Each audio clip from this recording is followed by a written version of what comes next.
안녕 친구들. 훈련 동안 들었던 이야기를 마저 풀어놓으려 왔어.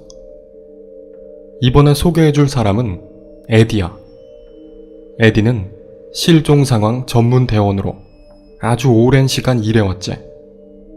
은퇴한 후에도 종종 교관으로 일하며 많은 도움을 주고 있어. 그는 실종된 아이들을 찾아내는데 놀라운 재주를 가지고 있지. 어쩔 땐 마치 초능력이라도 있나 싶을 정도로 사라진 아이들의 자취를 잘 찾아내곤 해. 우리 윗세대의 대원들에게 에디는 거의 전설적인 인물처럼 여겨지는 모양이야. 하지만 매우 겸손한 분이라 칭찬이라도 들을라 치면 매우 당황하여 겸연쩍은 표정을 짓곤 하지. 훈련 기간의 어느 저녁 식사 시간에 나는 우연히 그와 동석하게 되었어. 그리고 우리는 자연스럽게 이야기를 나누게 되었지. 대부분은 그냥 평범한 대화였지만 이야기의 주제가 미스테리한 경험들에 대한 것으로 넘어가자 결국 문제의 그 계단 얘기가 나오게 되었어. 에디는 갑자기 목소리를 낮추고는 몇 년 전에 자기 구역에서 벌어진 소년 실종 사건에 대해 아냐고 물어봤지. 나는 잘 모른다고 대답했어. 그러자 에디는 내게 이런 이야기를 들려주었지. 에디의 팀은 실종된 11살짜리 소년을 찾고 있었대. 소년의 이름은 조이였지. 조이는 강 근처에서 사라진 상태였어. 그래서 대원들은 소년이 강에 빠져 익사했을 가능성에 대해 생각하고 있었지. 하지만 탐지견들을 풀어놓자 걔들은 강 근처가 아닌 저 멀리 떨어진 빽빽한 숲 쪽으로 일제히 달려갔어. 보통 산림구조대원들이 수색을 할 때 우리는 각자 구획을 나눠서 조사하곤 하지.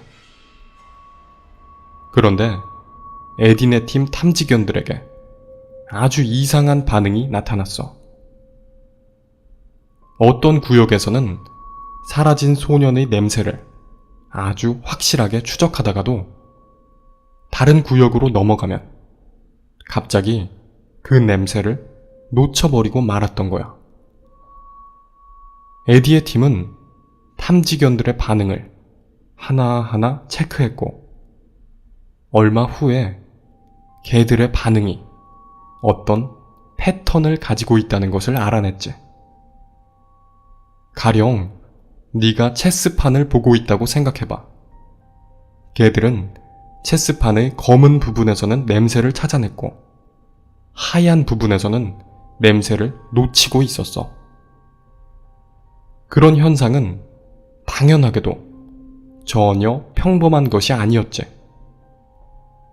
어떻게 사라진 소년 조이가 그렇게 구역들을 스킵하면서 공이 통통 튕기듯 움직일 수 있었겠냔 말이야. 대원들이 그 패턴에 혼란스러워하는 와중에 에디와 그의 파트너는 여전히 맡은 구역을 수색하고 있었지. 그러다가 자신들의 구역에서 문제의 계단을 발견하게 되었어. 에디는 자신의 파트너에게 가까이 가서 그걸 조사해보자고 말했지. 하지만 에디의 파트너는 아주 단호한 태도로 자신은 절대 그것에 가까이 가지 않을 거라고 말했어. 그는 에디에게 시야가 닿는 곳에서 기다리고 있을 테니 조사하고 싶으면 너 혼자서 가라고 말했지. 에디는 파트너의 태도에 짜증이 났지만 그렇다고 그를 억지로 끌고 가고 싶지는 않았어. 그래서 결국 혼자서 계단 가까이로 접근했지. 계단은 다소 작은 모습이었고 마치 지하실로 내려가는 계단과 비슷한 형태였어. 계단 가까이로 접근하는 동안 별다른 이상은 느껴지지 않았지. 그리고 마침내 계단에 아주 가까이 근접했을 때 에디는 계단의 가장 아랫단에서 무언가를 발견했어. 누군가 웅크린 채 누워있는 듯한 모습이었지. 작은 소년의 형체였어. 에디의 심장이 뛰기 시작했지. 소년이 실종된 것은 불과 몇 시간도 지나지 않은 상태였고 그가 살아있을 확률은 아주 높았지. 하지만 에디가 소년을 확인했을 때 소년은 이미 사망한 상태였어. 그는 배를 움켜쥔 채 아주 고통스러운 표정으로 몸을 잔뜩 웅크리고 있었지. 죽어갈 때 아주 끔찍한 고통을 겪은 것이 분명했어. 소년의 입술과 뺨에는 약간의 피가 흘러나와 있었지. 에디는 무전기를 꺼내 팀원들에게 연락을 했고 그들은 소년의 시체를 수습해 본부로 돌아왔어. 소년의 가족은 엄청난 충격과 절망에 빠졌지. 조이의 부모님은 아들이 사라진 지 고작 몇 시간 만에 죽은 채로 돌아온 사실을 믿지 못했어. 게다가 에디의 팀은 소년의 사인을 명확하게 밝혀내지 못했고 그게 상황을 더욱 끔찍하게 만들었지. 에디는 소년이 아마 독성을 가진 야생식물 중 하나를 먹었으리라 짐작했어. 죽기 전에 복통을 앓은 것처럼 보였기 때문이지. 하지만 그런 추측에 불과한 의견을 섣불리 내놓기는 힘들었어.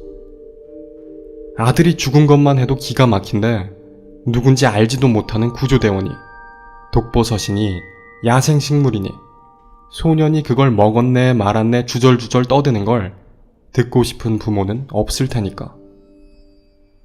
시체는 결국 검시관에게로 넘어갔어. 사실 사망자의 사인을 밝혀내는 것은 구조대원들의 임무가 아니긴 했지. 우리의 일은 구조와 응급처치가 대부분이니까. 하지만 에디는 소년이 죽은 일에 죄책감을 느끼고 있었어. 자기 구역에서 발견되었다는 사실 때문이었지. 그래서 에디는 의료팀에서 일하는 친구에게 소년의 검시 진행 결과를 좀 알려달라고 부탁했어. 그리고 에디의 친구는 도저히 믿지 못할 이야기를 들려주었지. 검시관 역시 소년의 사인을 명확히 밝혀내지 못하고 있었대. 의료팀의 그 누구도 그런 상태의 시체를 본 적이 없었지. 그들이 소년의 복부를 절개했을 때 소년의 내장기관은 마치 스위스 치즈 같은 상태였대. 소년의 장기 곳곳에 큼직하고 동그란 구멍들이 마치 펀치로 뚫은 것처럼 깔끔하게 뚫려 있었지. 오직 소년의 심장과 폐만이 멀쩡한 상태였어. 하지만 소년의 외부는 아주 깨끗했어. 작은 생채기 하나 없었지. 도대체 무엇이 소년의 내장기관을 그렇게 만든 건지 밝혀내는 일은 불가능해 보였어. 결국 검시관은 소년의 사인을 심각한 내부 출혈이라고 종결지었지. 그 심각한 내부 출혈을 야기한 구멍들에 대해서는 명확한 원인을 규명하지 못한 채 말이야. 에디는 아직도 그 소년을 잊지 못하고 있대. 가끔씩 소년과 계단이 나오는 악몽을 꾸기도 한다더군. 에디는 자신의 아이들을 절대로 숲에 데려오지 않을 거라고 말했어. 어쩔 수 없이 데려와야 한다면 단 1초도 그들에게서 눈을 떼지 않을 거라고 말했지. 이야기를 마치고 에디는 내 어깨에 손을 올린 채 아주 진지한 목소리로 이런 말을 했어. 숲속에는 우리가 이해할 수 없는 위험하고 무서운 것들이 존재한다고 말이야. 그것들은 우리에게 가족이 있는지, 우리가 소중히 여기는 것들이 있는지 또 우리가 생각을 하고 감정을 느끼는 존재인지에 대해선 전혀 관심이 없다고 했어.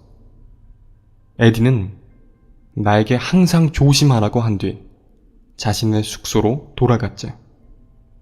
나는 에디의 말을 반드시 명심할 생각이야.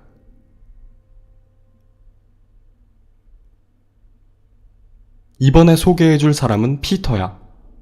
피터와 나는 훈련 중 우연히 파트너가 되어 필드를 수색하고 있었지. 우리는 우리 직업에 대해 이런저런 잡담을 하며 길을 걷고 있었어. 그러다 갑자기 우리 앞에 난데없이 놓여있는 계단이 나타나고 말았지. 그건 무슨 화재용 피난 계단처럼 생긴 것이었어. 나는 계단을 보면서 피터에게 이런 말을 했지. 이 지긋지긋한 계단들의 정체가 정말 궁금하고 제발 누군가 뭐라도 알려줬으면 좋겠다고 말이야.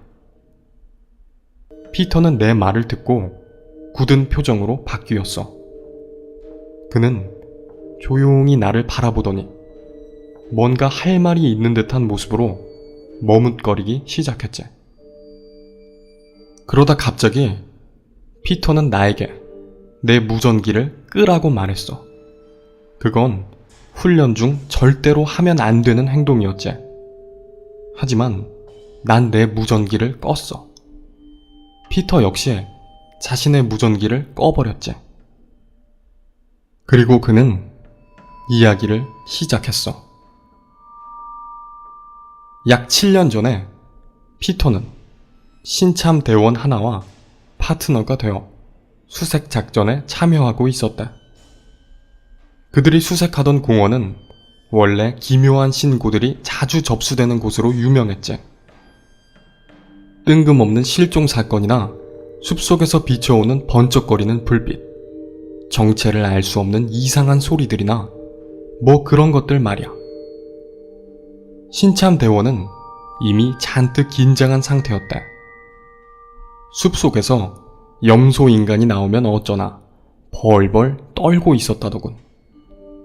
피터의 말에 따르면 절대로 염소 인간에 대한 걱정을 멈추지 않는 시끄러운 괴짜 같은 모습이었다.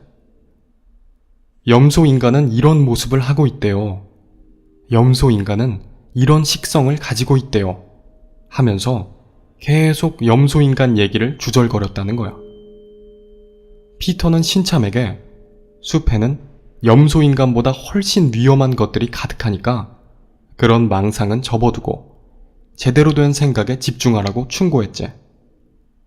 신참은 염소 인간보다 위험한 것이 도대체 뭐가 있냐고 되물었고 피터는 그냥 조용히 하고 걷기나 하라고 대답했어. 그리고 그때 그들 앞에 계단 하나가 나타났지. 신참은 얼어붙듯 멈춰서서 계단을 바라보았어. 피터는 신참에게 봤지? 저런 게 바로 진짜 무서운 것들이야. 하고 말했어. 신참은 피터에게 도대체 왜 숲 한가운데 뜬금없이 계단이 있는 거냐고 물었어. 피터는 잠시 망설이다가 신참에게 계단에 대해 설명해 주었지. 피터는 그 일로 아주 많은 문제에 휘말릴 수 있었어. 나에게 얘기를 해주는 것도 분명 큰 위험을 감수한 일이었을 거야. 하지만 피터는 내가 아주 마음에 들었고 나 같은 청년이 계단에 관심을 갖다가 끔찍한 일을 당하는 것을 막고 싶었대. 피터는 나에게 비밀을 지킬 것을 약속하라고 했고 나는 아주 엄숙한 태도로 비밀을 지키리라 다짐했어. 피터는 우리의 무전기가 꺼져 있는지 다시 한번 체크하고 드디어 자신이 알고 있는 것들을 털어놓기 시작했지. 피터가 신참이던 시절 산림청의 사람들은 그 계단에 대해서 그렇게 엄중하게 입을 다무는 편은 아니었대. 심지어 아직 고용되지 않은 인원들에게도 숲에서 이상한 일이 벌어지곤 하니까 조심하라는 경고를 해주었지. 피터 생각엔 아마 산림청은 직원들의 높은 이직률이 불만스러웠던 것 같다. 그래서 아예 숲에서 무슨 일들이 벌어지는지 미리 알려주고 무단 결근이나 퇴직을 방지해 보려고 했던 거지. 그래서 산림청은 사람들에게 비밀 유지 서약서를 쓰게 하고 절대로 매스컴에 알리지 않겠다는 약속을 받은 후에 계단에 얽힌 이야기들을 알려주었지. 하지만 결국 그들은 비밀 유지 서약서에 별 의미가 없다는 것을 알게 되었어. 직원들은 그들이 본 것에 대해 말하는 것은 물론 그것을 생각하는 것조차 꺼리게 되었거든. 가끔씩 뭔가 냄새를 맡은 매스컴에서 접근해도 대원들은 아무것도 말해주지 않았어. 피터 생각에 그들은 그냥 그런 일이 실제로 존재한다는 것을 인정하고 싶지 않았던 것 같대. 매스컴에 말하는 순간 자신이 본 것이 실제라고 인정하게 되는 것 같았고 대원들은 그런 일을 피하고 싶었던 것이지. 우리의 직업은 매일 숲속에 들어가는 것이잖아. 숲속에 있는 일에 공포를 느끼게 되면 임무를 수행하는 것은 불가능해지지. 그리고 그런 공포를 떨쳐내는 가장 쉬운 방법은 우리가 겪은 미스터리한 일들이 사실은 실제가 아니라 착각일 뿐이라고 자신을 속이는 것이었지. 하지만 피터는 그런 행동은 유치한 회피일 뿐이라고 말했어. 피터의 말에 따르면 계단들은 산림청 소속의 국립공원들이 생겨난 최초의 시점부터 목격되기 시작했대. 수십 년 전에도 계단에 대한 보고가 있었던 것을 기록을 통해 확인할 수 있었지. 과거부터 가끔씩 계단에 올라가는 사람들이 있었어. 어쩔 땐 아무런 일도 생기지 않았지. 하지만 어쩔 땐 아주 끔찍한 일들이 생기곤 했어. 피터는 한 남자의 손이 순식간에 잘려나가는 것을 본 적이 있대. 그 남자가 계단의 꼭대기에 올라서자 순식간에 남자의 손목 부분이 잘려 나간 거야. 아주 깨끗한 절단면을 가진 채 말이지. 하지만 남자의 잘려나간 손은 어디에서도 발견되지 않았어. 남자는 쇼크와 출혈로 거의 사망에 이를 뻔했지. 또 한 번은 계단을 만진 어떤 여자가 머리가 폭발해서 죽은 적도 있다. 그녀는 계단을 살짝 건드린 후 비틀거리며 피터에게로 다가왔지.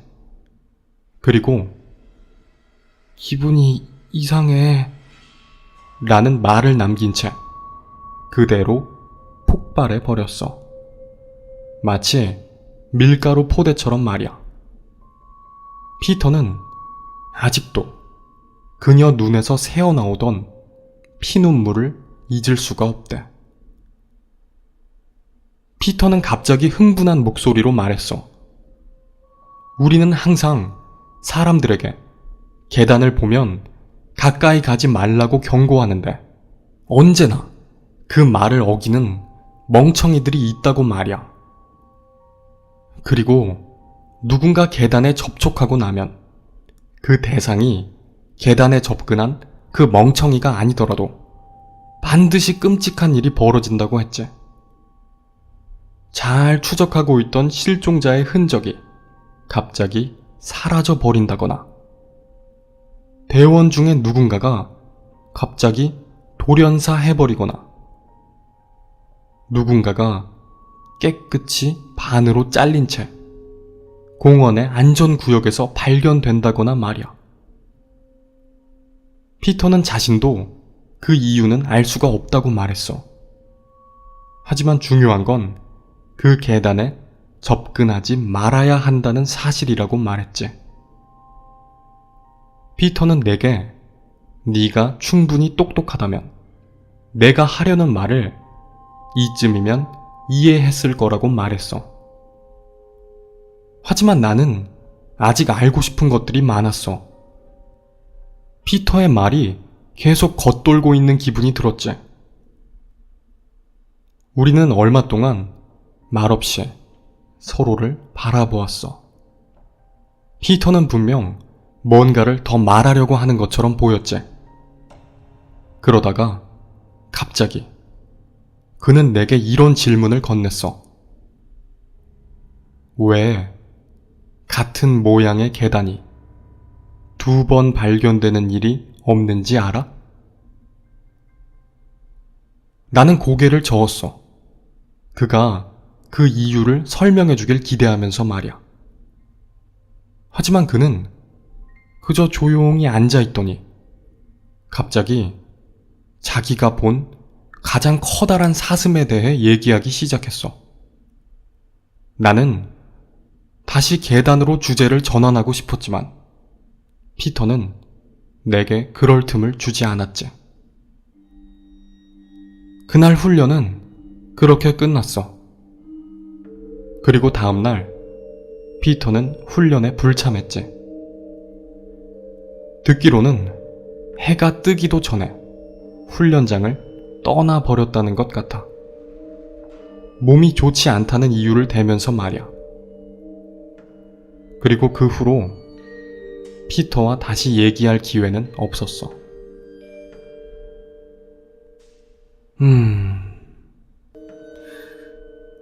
오늘은 일단 여기서 줄일게. 빠른 시일 내로 다음 이야기를 가지고 돌아올 테니까 조금만 기다려줘. 이제 여름이 끝나가는 시즌이라 할 일이 굉장히 많아. 내일은 새벽 4시에 일어나야 하거든. 계속 내 이야기에 관심 가져줘서 정말 고맙게 생각하고 있어. 그럼 다들 산에선 항상 조심하라고.